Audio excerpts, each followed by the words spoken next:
C'est la deuxième partie du problème. Donc, on avait soit un agent économique dont la fonction d'utilité est U de X1, X2 est égal à X1 fois X2. L'agent dispose du revenu R et consomme deux biens 1 et 2 en quantité X1 et X2 au prix P1 et P2. Donc, la deuxième partie porte sur le programme primal du consommateur. Sans plus tarder, nous allons aborder la première question qui porte sur l'écriture du programme primal ou du programme de Marshall-Len. Il faut savoir qu'il existe plusieurs fonctions d'utilité.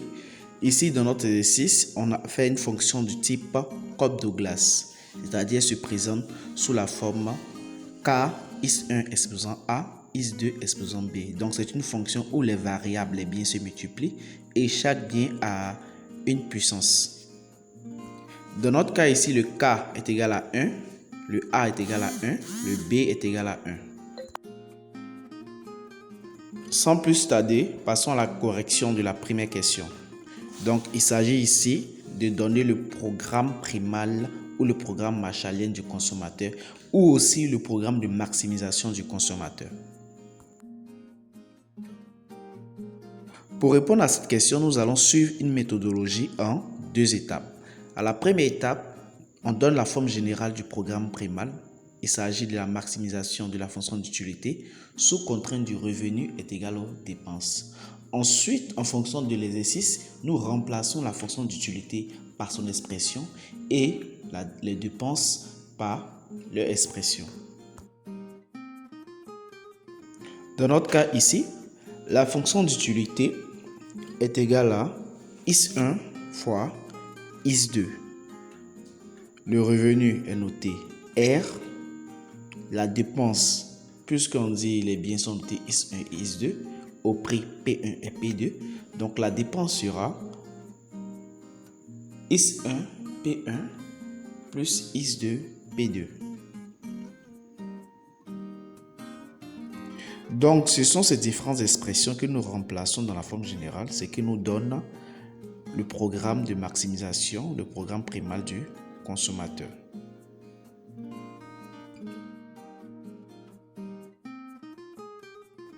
À présent, passons à la deuxième question. À la deuxième question, il s'agit de déterminer les fonctions de demande Marshall-Len des biens 1 et 2.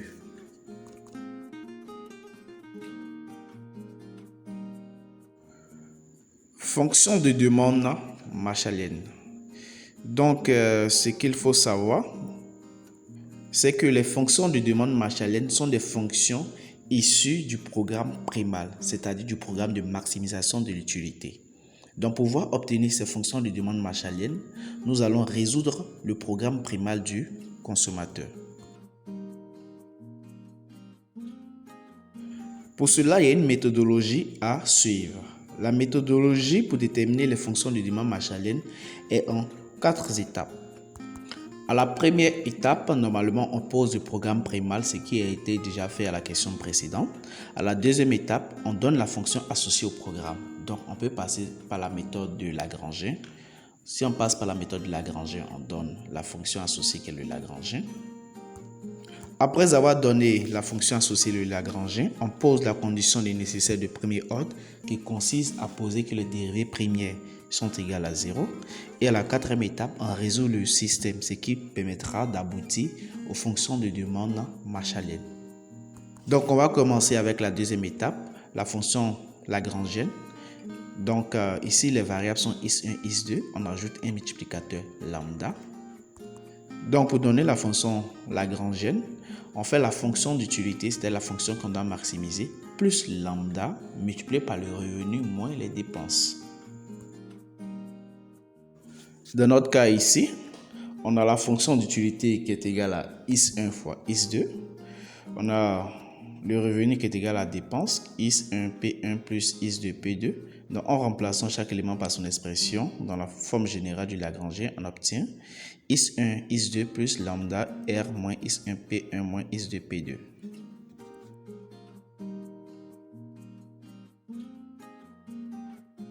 Après avoir donné le Lagrangien, on passe à la deuxième étape qui consiste à poser la condition nécessaire de premier ordre. Donc, comme on a dit, on pose les dérivées premières du Lagrangien égale à 0. Après avoir posé que le dérivé premier de Lagrangien égale à 0, nous allons calculer chaque dérivé. Dérivé de Lagrangien par rapport à is1, par rapport à is2 et par rapport à lambda.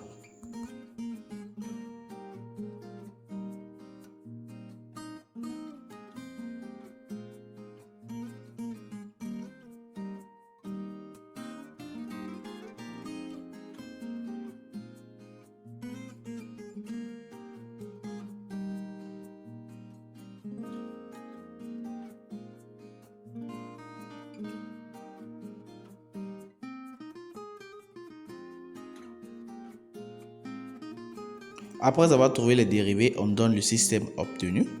Ensuite, nous allons résoudre le système. Pour résoudre facilement le système, les équations 1 et 2, on commence par les équations 1 et 2. On va envoyer tous les termes en lambda à droite. Ensuite, on va faire la combinaison de l'équation 1 et l'équation 2, c'est-à-dire on fait l'équation 1 sur l'équation 2.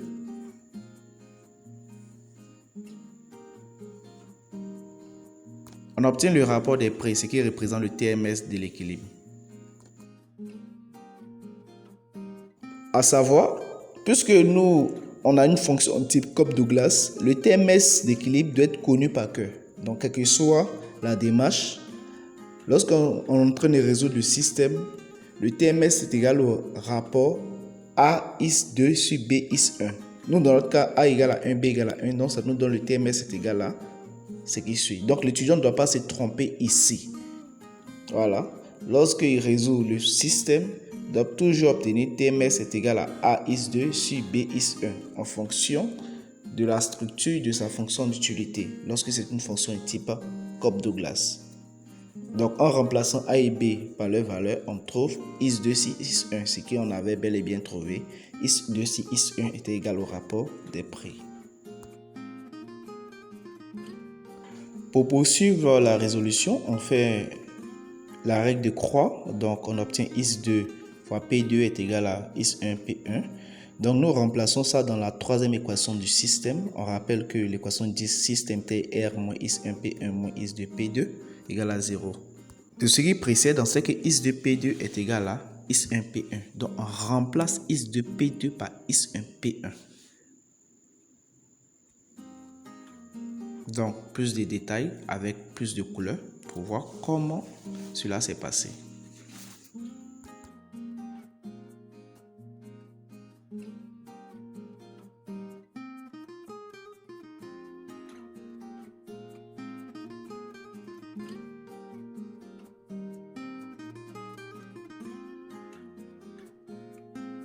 On fait pareil pour déterminer is2.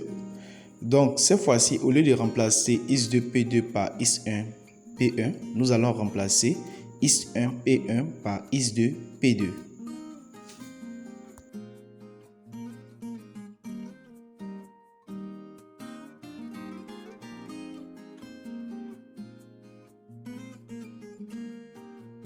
On peut apercevoir le cheminement à partir des couleurs. Qu'est-ce qu'on a fait? On a remplacé is1 P1 par is2 P2. Ensuite, on a regroupé et on a tiré is2.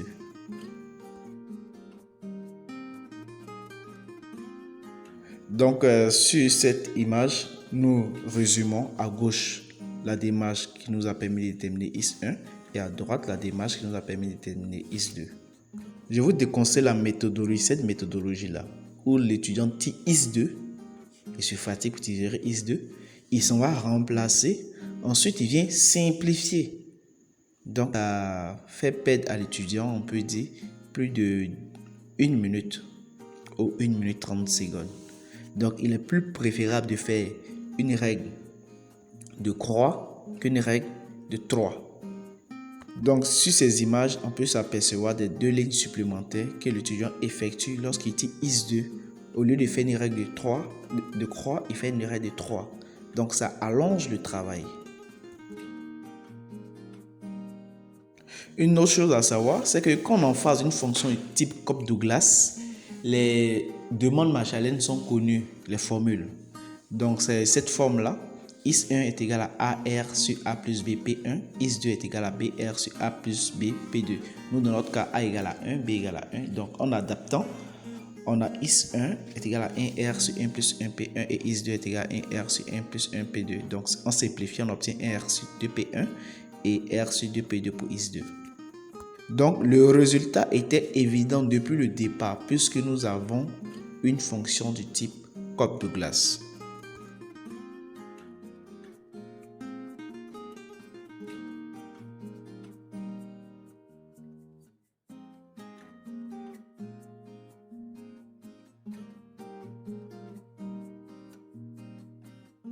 Passons à présent à la troisième question. À la troisième question, on nous demande de déterminer les valeurs d'équilibre.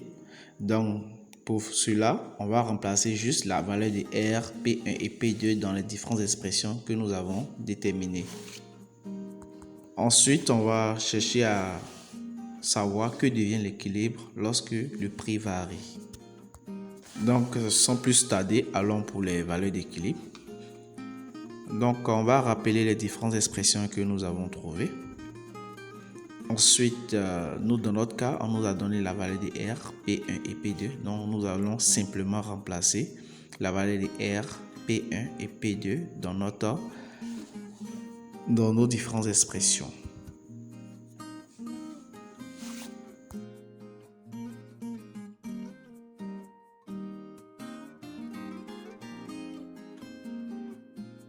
N'oubliez pas de mettre le résultat 5 fois 2, ça fait 10. L'utilité d'équilibre est 10. Donc, quatrième question. On nous demande de déterminer le degré d'homogénéité des fonctions de demande obtenues. Donc, pour déterminer le degré d'homogénéité des fonctions de demande obtenues, on va suivre une méthodologie.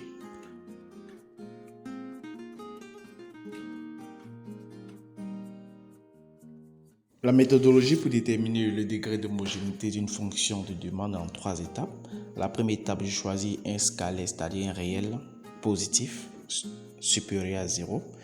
Ensuite, je calcule la nouvelle fonction de demande. Mais cette fois-ci, partout sur R, je remplace par lambda R. Partout sur P, je remplace par lambda P. On peut utiliser n'importe quelle lettre. On peut utiliser la lettre K si on veut. Donc, à la troisième étape, on essaie d'exprimer notre nouvelle fonction en fonction de l'ancienne fonction en faisant sortir le lambda exposant quelque chose, K. Le K va représenter le degré d'homogénéité. Donc, sans plus tarder, nous allons appliquer ces 3 étapes. Donc, étape 1, qu'est-ce qu'on a dit? On choisit notre scalaire. Ensuite, on va calculer notre nouvelle fonction, cette fois-ci, en remplaçant partout où ça y a R par lambda R et partout où ça P1 par lambda P1. Ensuite, on va isoler. Il faut savoir que lambda sur lambda, ça fait lambda exposant 0. Tout nombre divisé par lui-même, ça fait ce nombre-là exposant 0. Donc, je mets en détail les différentes étapes en couleur.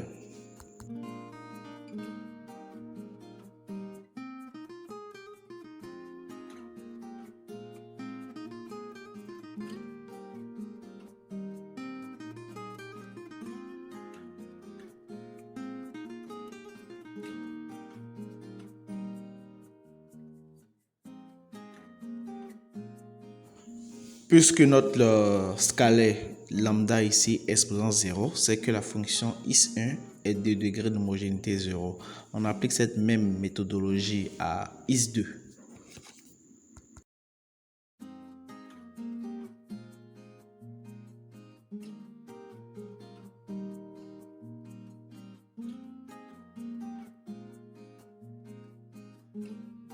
On constate que IS2 aussi est de degré d'homogénéité 0. Donc, on va conclure que les fonctions de demande IS1 et IS2 ont pour degré d'homogénéité K égale à 0.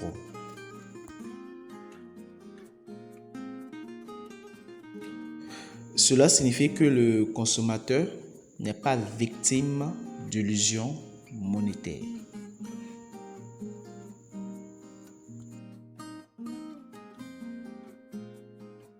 Passons à la question suivante, la 5e question, dans laquelle on nous demande de déterminer l'équation de la courbe conso-revenu et l'équation de la courbe d'Angel.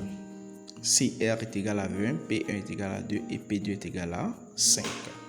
Donc, allons-y. Nous allons commencer par la courbe conso-revenu. Donc, sa méthodologie en 4 étapes. À la première étape, on démarre avec le TMS d'équilibre. Ensuite, du TMS, nous exprimons la seconde variable, c'est-à-dire IS2 en fonction de IS1. Ensuite, on fixe les prix à la troisième étape. Maintenant, puisque les valeurs des prix nous sont données, on va remplacer chaque prix par sa valeur.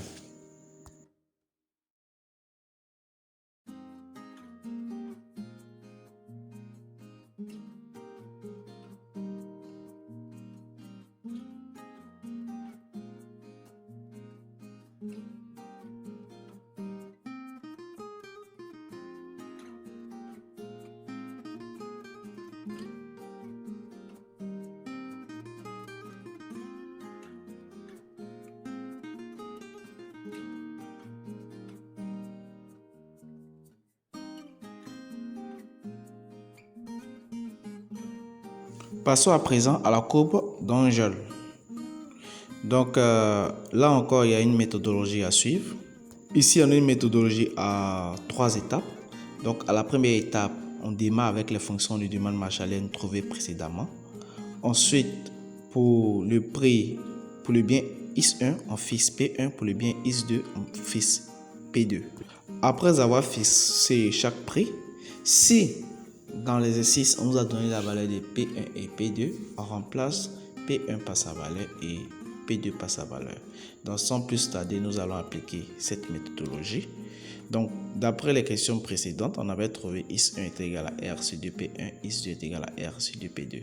Donc, on dit on va fixer les prix. Fixer signifie de mettre des barres sur chaque prix.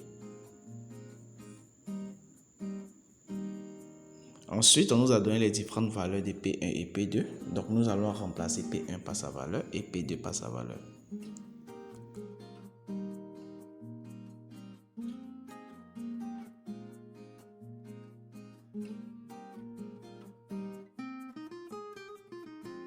Enfin, abordons les équations conso-prix. Donc ici, pour les équations conso-prix, on va utiliser la même méthodologie que la courbe d'Angel, mais cette fois-ci, au lieu de fixer les prix, nous allons fixer les revenus. Donc, on part de les fonctions du demande Marshallien que nous avons trouvées précédemment. On fixe le revenu dans chaque fonction, c'est-à-dire on va mettre bas sur chaque R. Ensuite, puisque le revenu est donné dans l'énoncé, on va remplacer chaque R par sa valeur dans les différentes expressions. Donc en remplaçant R par 20, IS1 donne 20 sur 2P1, IS2 donne 20 sur 2P2. C'est qu'on peut simplifier. IS1 devient 10 sur P1, IS2 devient 10 sur P2. Enfin, nous atteignons la dernière question qui consiste à déterminer la fonction d'utilité indirecte et de vérifier l'identité de Roy. Nous commençons avec la fonction d'utilité indirecte. Donc, on va suivre la méthodologie. La méthodologie consiste à partir de la fonction d'utilité donnée et de remplacer chaque x par l'expression marshallienne. Donc, on sait que notre fonction d'utilité est égale à is1 fois is2. On avait trouvé les fonctions du demande Marshallien. Is1 est égal à R sur 2P1 et is2 est égal à R sur 2P2. Donc, nous allons remplacer ces différentes expressions-là dans U. Ce qui donne la fonction d'utilité indirecte V. Nous pouvons simplifier si nous voulons l'écriture. Après la fonction d'utilité indirecte, vérifions l'identité de Roy. D'abord, nous allons commencer par donner l'identité de Roy pour chaque bien. Ce sont ces deux formules-là qui représentent l'identité de Roy. Ici encore, on ne va pas se fatiguer pour dériver. On a une fonction type Cobb-Douglas.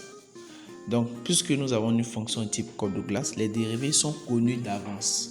La dérivée de la fonction d'utilité indirecte par rapport à P1 est connue, par rapport à P2 est connue et par rapport à R aussi est connue.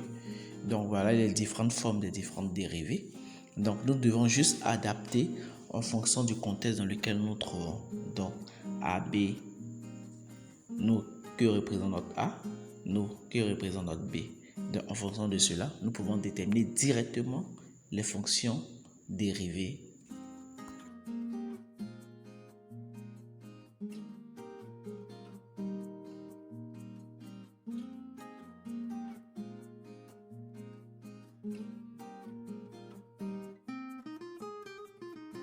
Donc, nous appliquons ces formes de dérivées à notre fonction d'utilité. Donc, on obtient chaque dérivée, la dérivée des v par rapport à P1, la dérivée des v par rapport à P2 et la dérivée des v par rapport à R. À la suite, nous pouvons vérifier l'identité de Roy de chaque bien. Effectivement, l'identité de Roy du bien is1 est vérifiée lorsqu'on remplace chaque dérivée par son expression et on simplifie. Pareillement, lorsque on applique cela à is2, l'identité de Roy aussi est vérifiée pour le bien is2. Ainsi, nous venons de vérifier l'identité de Roy des deux biens. Veuillez nous excuser de la voix. Je suis un peu fatigué aujourd'hui, donc la qualité de la voix n'est pas trop dans la vidéo. Donc il y a des prochaines vidéos. Nous avons plus de 20 problèmes de microéconomie à traiter avec différentes formes de fonctions. Donc n'hésitez pas à vous abonner et à commenter si vous avez quelques incompréhensions. Donc rendez-vous pour une prochaine vidéo.